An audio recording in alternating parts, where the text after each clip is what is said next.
Chamrou Télé, alors que tu sais que j'ai créé, enfin je sais pas si tu le sais, enfin je te le dis, je t'informe, tu le sais, tu es supposé le savoir, cher Marc. Donc je me parle à moi-même. Et donc, eh bien, aujourd'hui, lundi, hier j'ai créé un groupe autour de la culture juive et yiddish. Eh bien, je tombe aujourd'hui dans le hall de mon immeuble. Il y a une petite boîte où les voisins peuvent mettre les livres qu'ils ne lisent plus. Et on les dépose, il suffit de se servir. Et moi, je fais de même, enfin, voilà.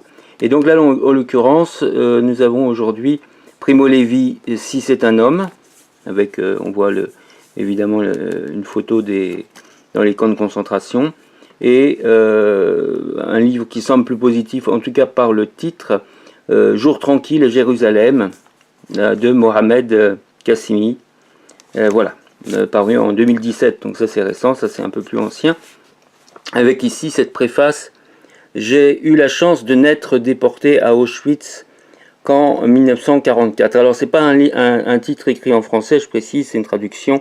Le titre original c'est écrit à gauche, enfin voilà, et c'est Questo è un uomo. Hein. Donc j'ai eu la chance de n'être déporté à Auschwitz qu'en 1944, alors que le gouvernement allemand, en raison de la pénurie croissante de main-d'œuvre, avait déjà décidé d'allonger la moyenne de vie des prisonniers à éliminer, améliorant sensiblement leurs conditions de vie et suspendant provisoirement les exécutions arbitraires individuelles.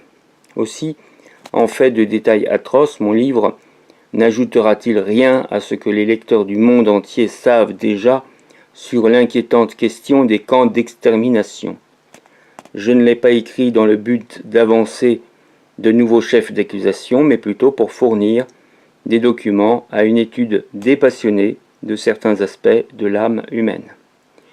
Beaucoup d'entre nous, individus ou peuples, sont à la merci de cette idée, consciente ou inconsciente, que l'étranger, c'est l'ennemi.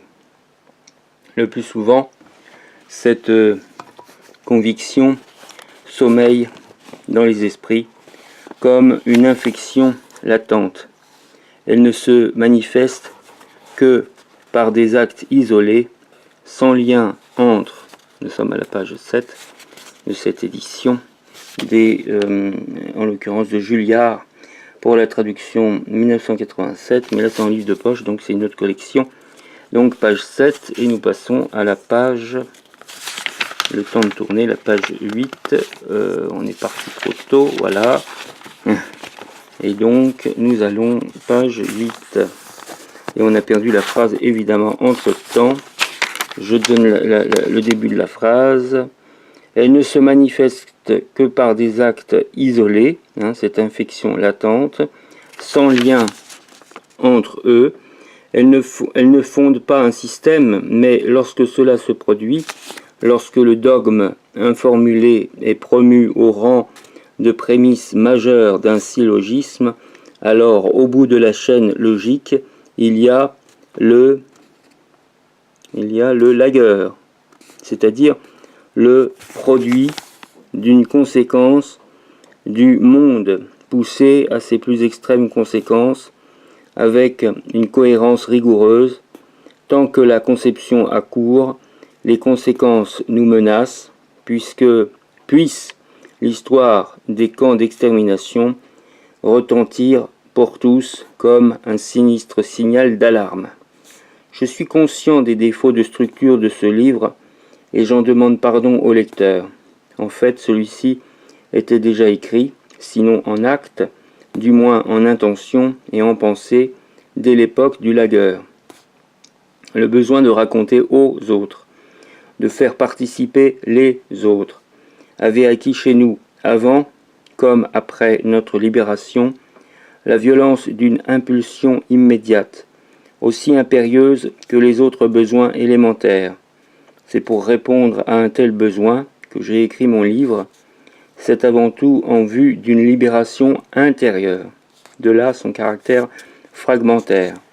Les chapitres en ont été rédigés non pas selon un déroulement logique, mais par ordre d'urgence.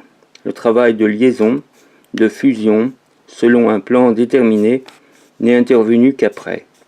Il me semble inutile d'ajouter qu'aucun des faits n'y est inventé. Primo Levi, Turin, janvier 1947.